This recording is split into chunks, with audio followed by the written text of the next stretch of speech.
Assalamualaikum warahmatullahi wabarakatuh. Kami dari kelompok 4, kelas KWN 45 UPMB ITS. Di sini kita akan presentasikan mengenai kewarganegaraan dan yang berkaitan dengan amandemen dan konstitusi. Nah, di sini kita akan presentasikan dengan judul Mungkinkah terjadi amandemen kelima pada Undang-Undang Dasar 1945. Nah, untuk selanjutnya ini adalah anggota kelompok. Nah, untuk selanjutnya adalah abstrak yang akan dibacakan oleh rekan saya.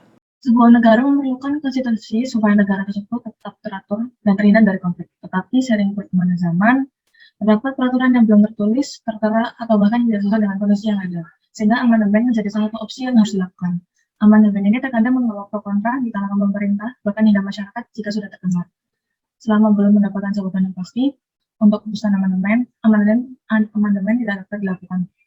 Misal saja ada hal yang mendasar yang memerlukan amandemen terjadi, tapi amandemen tidak dilaksanakan. Hal tersebut akan menimbulkan masalah baru secara tidak langsung.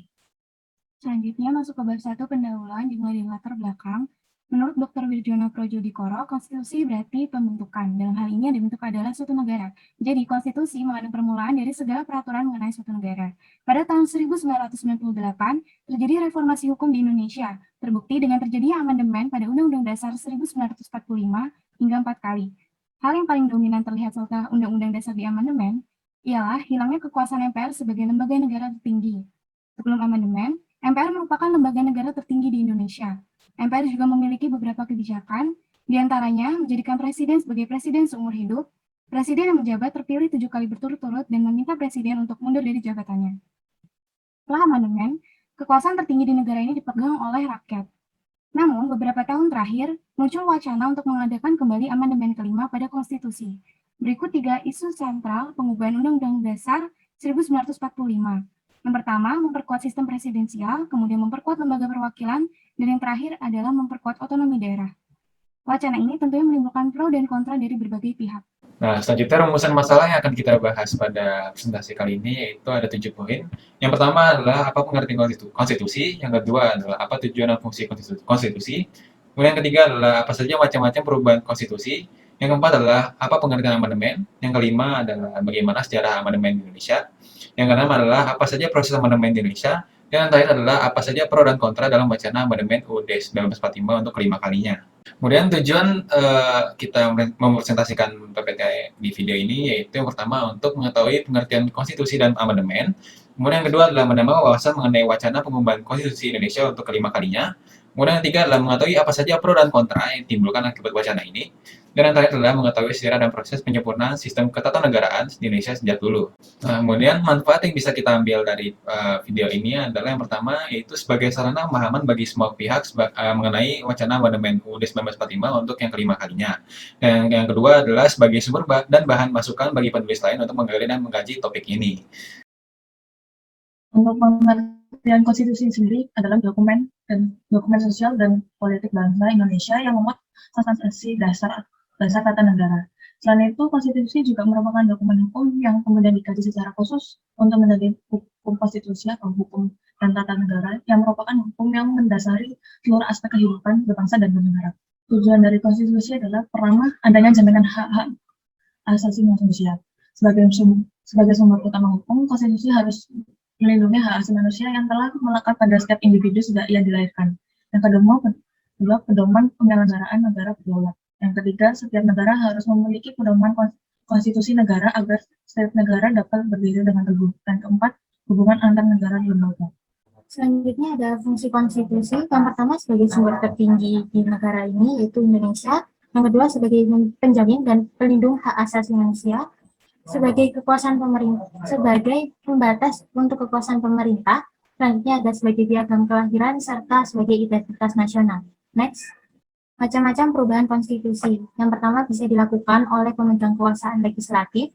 Yang kedua dilakukan oleh rakyat dalam suatu referendum atau sebuah acara untuk pemungutan suara dalam jumlah yang sangat besar. Selanjutnya dalam suatu konvensi. Yang terakhir yaitu dilakukan oleh sejumlah negara bagian yang terdapat pada suatu negara dalam bentuk serikat. Next. Amandemen. Amandemen ini sangat berkaitan dengan konstitusi. Apa itu amandemen? Secara etimologis yang berdasar dari bahasa Latin, yaitu emandare, yang secara harfiah memiliki makna mencabut sesuatu yang cacat dengan kata lain mengoreksi.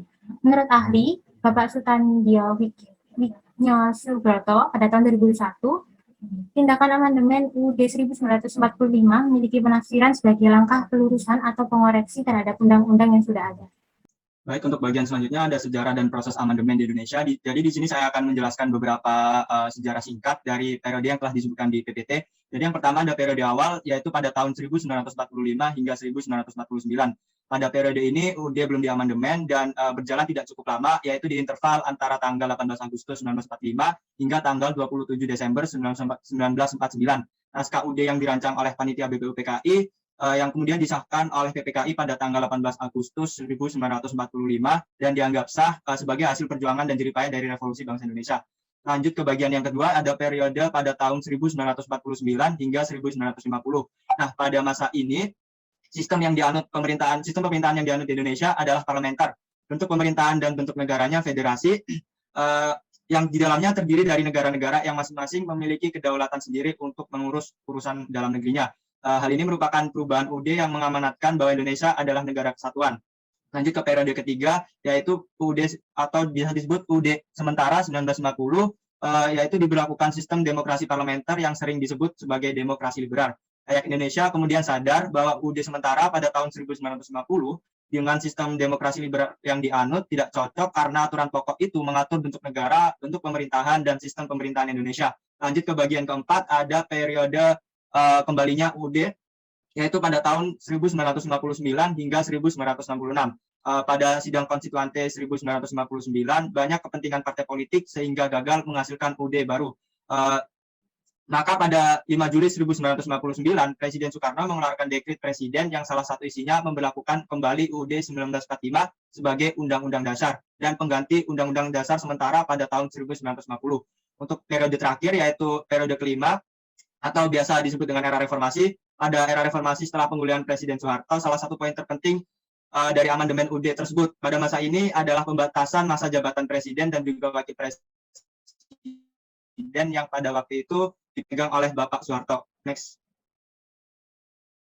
Jadi di sini ada proses dari pengamandemenan. Yang pertama ada prosedur perubahannya, yang kedua mekanisme yang digunakan, yang ketiga sistem perubahan yang dianut, yang keempat substansi yang diubah. Jadi di sini saya akan menjelaskan sedikit tentang pengertian dari beberapa proses yang telah disebutkan. Jadi untuk prosedur yaitu perubahan tata cara untuk mengubah UUD 1945 seperti salah satu contohnya setidaknya saat rapat dihadiri 2/3 dari seluruh anggota MPR dan keputusannya akan mutlak sah apabila setidaknya 2/3 dari anggota tersebut menyetujui dari rancangan naskah perubahan UUD 1945.